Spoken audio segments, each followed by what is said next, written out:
Uw helper is de Heere. O God, zie ons om en let ons wel wat het is. Let us Heer jouw liefde zien. O Heer, jij uw gebed.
Psalm 100 Wonders voor de neesken dienen.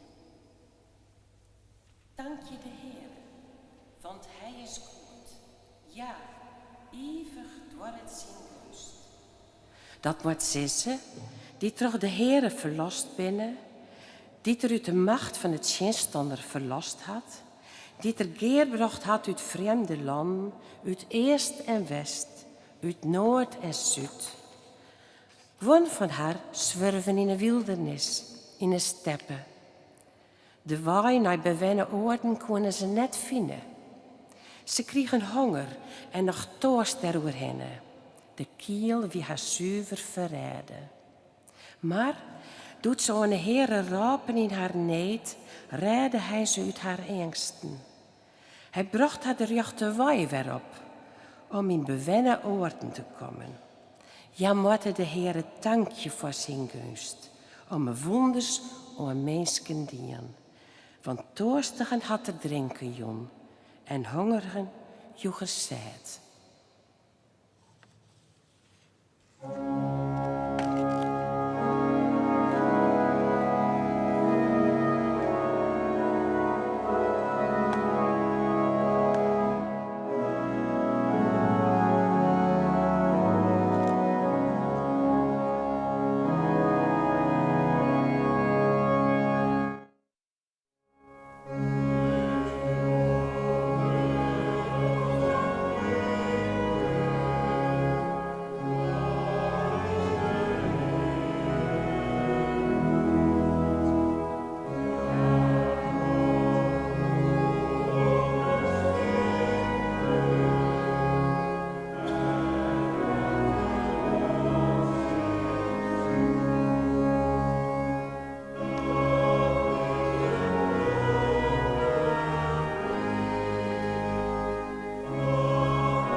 Gwen zierten in het juster en het skaat van de deer.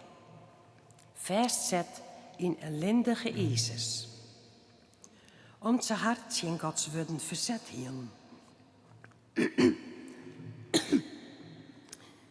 En de rie van de heeste verspierten. In de ellende maak er haar lietsman. Ze voelen en net iemand die haar oorruin hulp.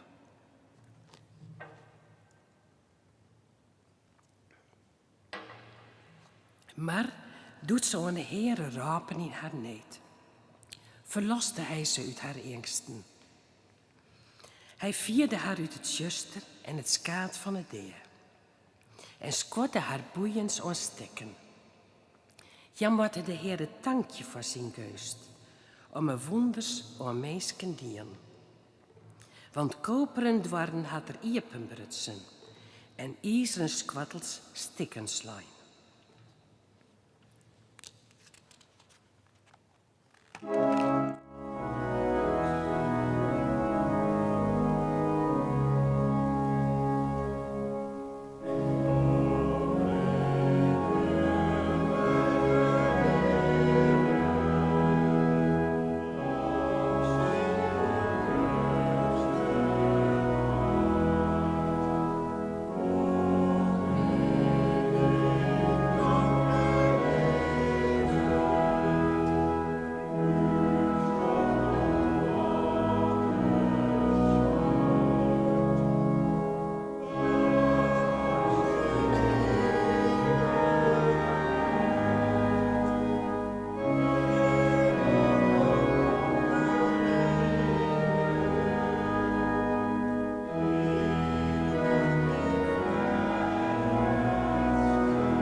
oren werden ziek om haar eigen verkeerdens en plegen toch haar schuld, toch eigen schuld. Ze walgen van alle eten en wien op sterren naar deer. Maar, doet zo'n heren rapen in haar neet, verloste hij ze uit haar angsten. Hij stuurde zijn wut, dat genees haar, en redde haar van het verjeer. Jan watte de Heere dankje voor zijn geust, om een wonders o een mensken dien. Dankoffers watte ze brengen, en met jubel zijn dieren verhelje.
Ver oren voeren wij schepen op zee. Druin handel op wiede wetters. Die hebben van de Heere dieren sjoen en zijn wonders in Egypte.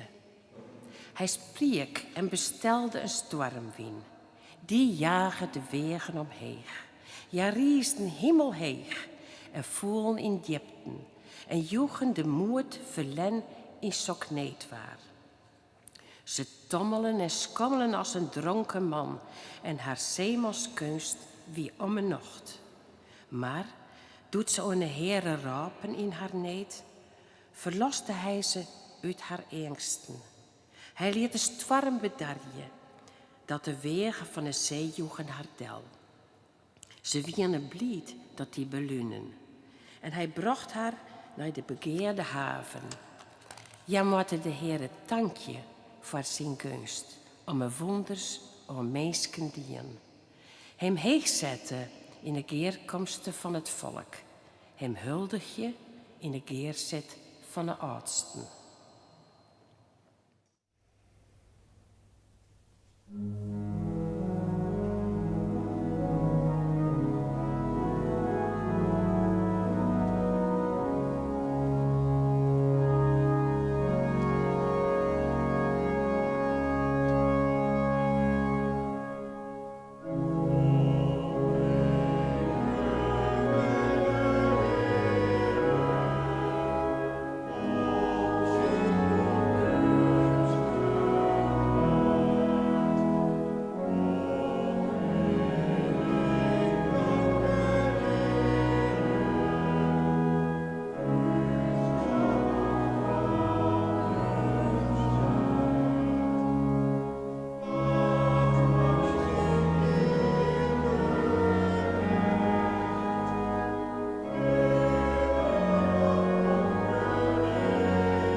Hij makke van rivieren woestijnlaan, van wetterwellen dwarre groen.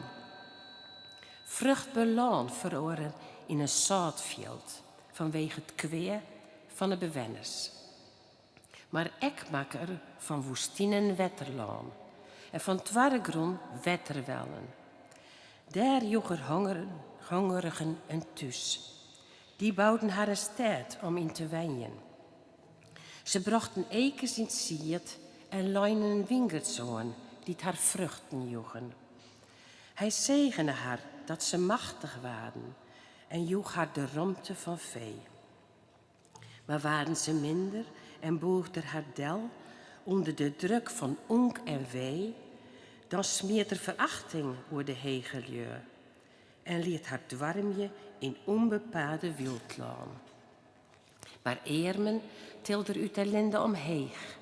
Hij liet haar geslachten oorwinnen als keppels skiep. Dat sjoggede op juchten en binnen blied, maar alle onjucht houdt hem hier stil. Waar is zij wies dat er hier acht op jouwt en de kunst bewijzen van de Heere verstiert.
Wij lezen van een jong, 2 Korintiërs 4, vers 14 tot en met 21.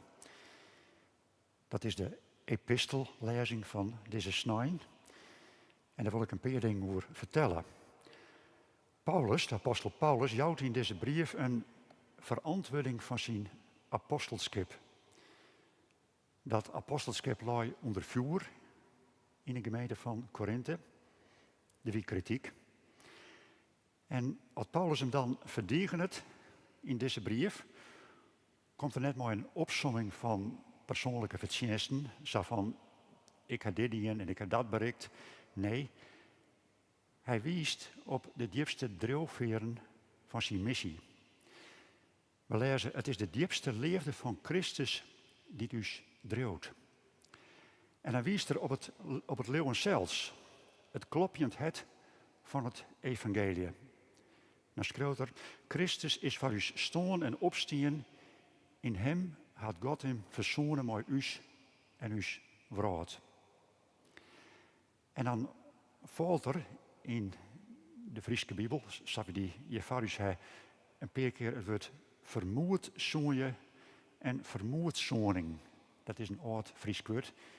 Ik ben benieuwd hoe het aanstaan in de nieuwe Bijbel vertaald wordt.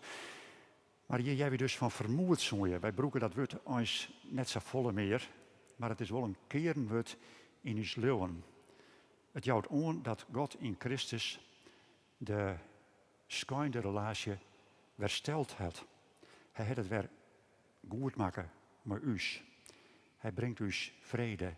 En hij is uit op het heil van uw leven en het heil van uw wraad. Hij is uit op een nieuwe schepping. En daar mogen wij in delen. Met Christus binnen wij een nieuwe schepping, schreeuwt de apostel.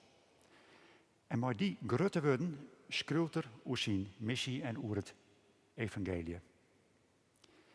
2 Korintiërs 4, vers 14 tot en met 21, ik heb het al gezien, is de brieflezing van deze snijn. Maar er is natuurlijk ook een evangelielezing uit Marcus 4. Misschien gaan er jullie wat van mooi krijgen. Dat is het verhaal van de storm op een mar.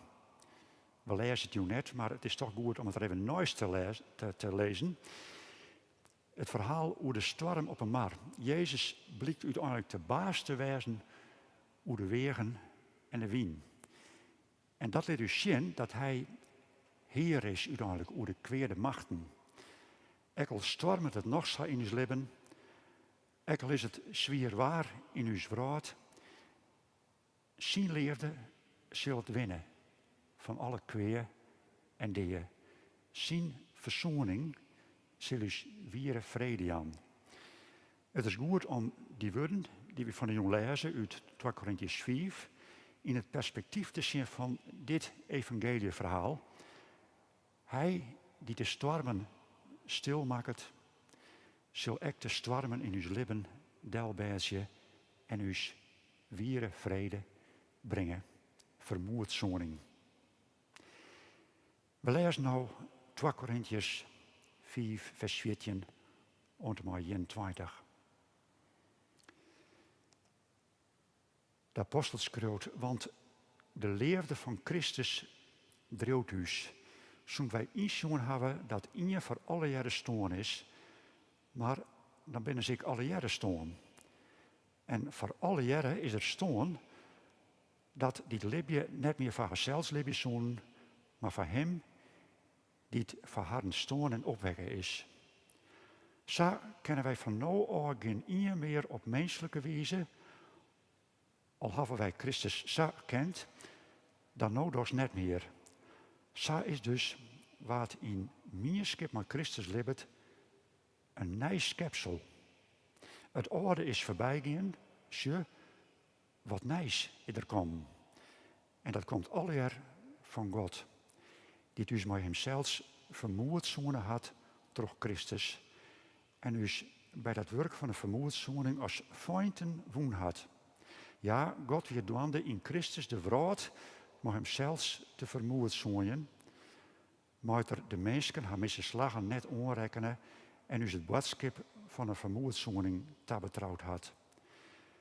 Wij gaan dus als gezanten van Christus te werk om God toch us vermanet. Wij smeken in Christus namen, let je maar God vermoed zoen. Hij had van geen zonde weten, maar God had van hem voor us de zonde in eigen persoon maken, dat wij Gods gerechtigheid in eigen persoon worden zo'n terug hem.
Vloedwerk van Douwe Tamminger, strofen voor mijn zoon. Vlok us net met die moelen. Vinst aanst een verwilderde tuin.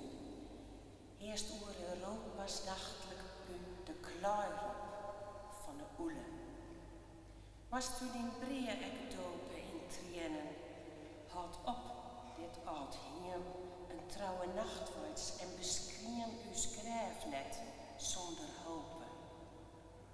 Zwijg volle en deelt in tekken, nou wat verklom je in vraadsleed, maar klaai die net in het narrenkleed van bielkerig skarlekken.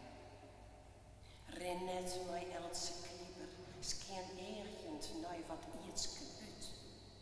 Giet aanste weer de stormbal uit oor Seine, Theems of Tiber, span om die tromme het krip en sjong net mooi in lode koor. Mijn zoon, neem deze waai, geen oor, om je het vreemdlingskip.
Let us bidden.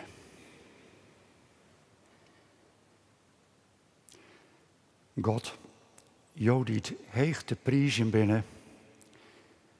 We danken jou voor deze snijn. Deze dag die wij vieren mogen als jouw dag. De dag van bevrijding en blijdschap. De dag van rust en vrede. En van het nieuwe leven dat in Jezus, jouw Zoon, begonnen is. Wij danken jou voor de zinnen die het overvloedig schijnt had, Jood. En de lofzang die het klonken had. En nou is deze dag 4 hinnen voorbij. Het is jong worden en de nacht zal komen. Neem eens onder jouw hoede, Heer. Blijf bij ons, zo bidden wij. Blijf bij ons en bij jouw heel het kerken. On een jong van de dag, on een jong van het leven, on een jong van de vrouw. Blijf bij ons, maar jouw genade en goedens. Maar jouw troost en zegen, maar jouw wet en sacrament. Blijf bij ons, als oerus komt de nacht van beziekingen en van angst, de nacht van twijfel en onstrijd, de nacht van een hudde bittere deer. Blijf bij ons in leven en in sterren, in tijd en eeuwigheid. God, in de jong van deze dag bidden wij van mensen die het haar net rustig deljan kennen, vanwege de zorgen en noorden in haar leven. We denken aan haar die te krijgen hebben met ziekte en deer. Aan haar die geen bestaanszekerheid meer hebben. En aan haar die zelfs geen plak hebben om de holle del te lezen. Dat zij net vergeten worden dat er naar haar omzien wordt. Daarom bidden wij.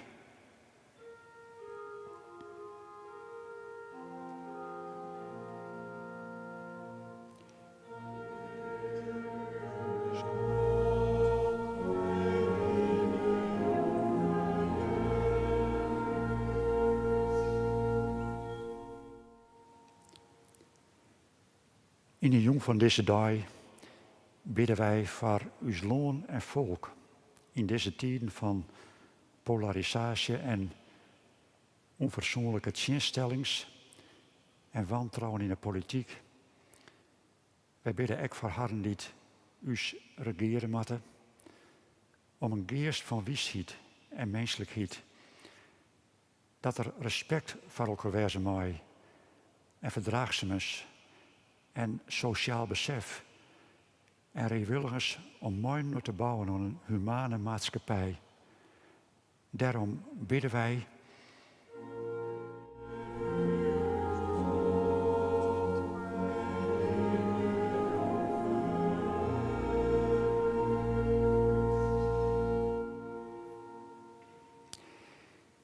In de jong van deze dag bidden wij voor uw hele wereld.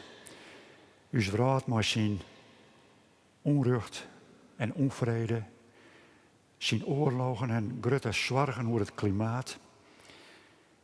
Wij bidden om vrede en om gerechtigheid en een ierde die het wel leefbaar wordt. Wees mij elk die ten u uitzoekt en daarom bidt en hem daarvoor inzet. Daarom bidden wij.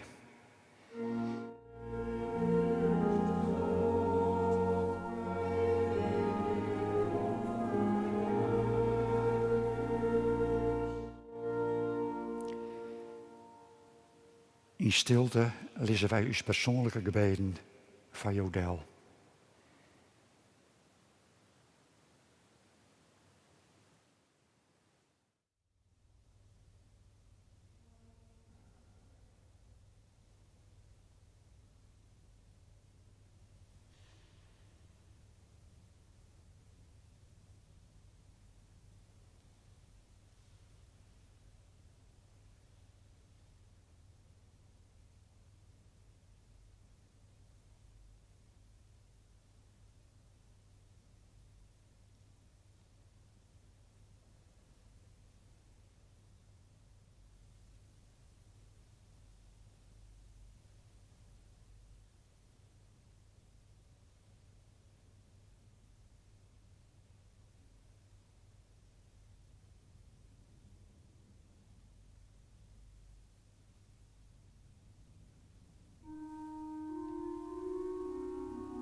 mensen van mij. God zegen ontvangen en die elkaar tassezen. In uw het en in uw huis. In uw komen en in uw gaan de vrede van God. In uw leven op uw ziektocht de liefde van God. Bij de een nijbegin de jermen van God om u te ontvangen, thuis te brengen. Amen.